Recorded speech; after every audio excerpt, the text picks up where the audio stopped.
안녕하세요. 심리치료 전도사입니다. 오늘은 자신의 상태를 알지도 못하는 사람들에 대해서 말씀을 드리고 싶은데요. 세상에는 상태가 좋은 사람과 상태가 좋지 않은 사람들이 있습니다. 어떤 사람은 함께 하는 것이 고역인 사람도 있고, 어떤 사람은 특별히 내게 잘해주지 않아도 기분이 좋은 사람이 있습니다.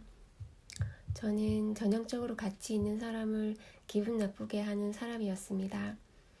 잘 어울리지도 못하고 입을 열면 저도 모르게 쏟아져 나오는 자랑들과 무엇보다 너무 불안도가 높아서 가만히 있지 못하고 쉴 새 없이 말을 하고 기분이 들쭉날쭉해서 주변 사람들이 종잡을 수 없는 사람이었습니다.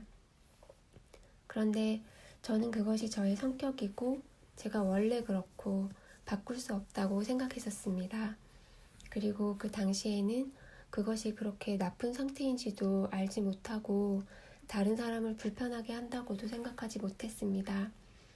성경 잠언 25장 28절에는 자기의 기분을 자제하지 못하는 사람은 성벽이 무너져 성이 무너져 성벽이 없는 것과 같다고 하고 있습니다. 제가 제 기분을 감당하지 못하고 휩쓸려 살아갈 때의 상태는 마치 집에 벽이 없는 것 같은 혹은 성에 성벽이 무너지고 없는 것 같은 상태였습니다. 한마디로 저는 저 자신을 돌볼 능력이 전혀 없었습니다. 자신의 일상을 돌보지도 못하고 기분에 휘둘려 살아가니 무너진 성벽으로 많은 사람들이 들어와 저의 정보와 에너지와 능력을 빼가도 저는 전혀 알지 못했습니다. 당시 일상적으로 제가 느끼는 감정은 짜증나는 기분, 신경질 나는 기분, 불쾌한 기분이었습니다. 제가 잠시라도 기분이 좋아지는 것은 외적인 요인뿐이었습니다. 내가 좋아하는 사람을 만난다든지, 좋아하는 음식을 먹는다든지, 누가 칭찬을 해준다든지, 좋은 일이 생겼다든지, 그러다가 시간이 가면 주변 사람들이 하나둘 없어지고 가족들도 저를 괴로워하는 그런 상태였습니다. 물론 나에게도 다른 장점이 있었기 때문에 주변에 사람들이 하나도 없지는 않았지만 대부분 내 허물어진 벽으로 들어와 저를 이용하고 시기하고 질투하고 착취하는 사람들이었습니다. 그렇지만 저는 물불을 가릴 처지가 아니었습니다. 다른 사람으로부터 에너지를 얻어서 기분을 조금이라도 좋게 해야지. 그렇지 않으면 항상 얼굴이 어두웠고 누구라도 내 옆에 있다면 그 사람이 나를 이용하는지 착취하는지 깨닫지도 못하고 그저 조금만 잘해주면 모두 수용해 주었습니다. 저는 지금 생각해보면 그 당시 제가 너무나 불쌍한데요. 어찌 그리 나 자신을 모르고 살 수 있었을까? 그리고 내 상태를 그렇게 모르면서 이 사람 저 사람한테 사실이니까 말해주는 것처럼 훈수락까지 두고 다니는 저를 생각하면 너무 부끄러워서 나다닐 수가 없습니다. 그런데 주변에 보면 당시에 저처럼 상태가 좋지 않은 사람이 한둘은 아닙니다.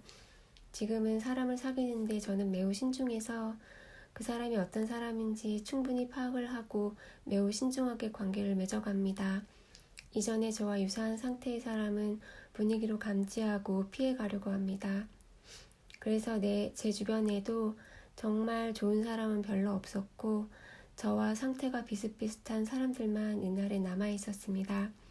사람을 분별할 줄도 모르고 자기 자신의 상태를 알지도 못하는 그런 사람들이었습니다.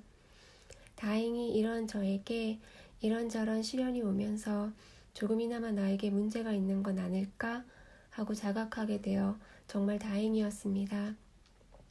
상담 선생님의 말씀으로는 조금이라도 자각 능력이 있는 사람은 변화될 가능성이 있고 그런 사람들만 심리치료를 받는다고 했습니다. 그렇지 않은 사람들은 상담 근처에도 오지 않을 뿐 아니라 누군가 아끼는 마음으로 권유라도 할라치면 버럭 화를 내면서 소리를 지른다고 했습니다. 그래서 내담자 중에 정말 이상한 사람은 없다고 하셨습니다. 오늘은 여기까지 하겠습니다. 들어주셔서 감사합니다.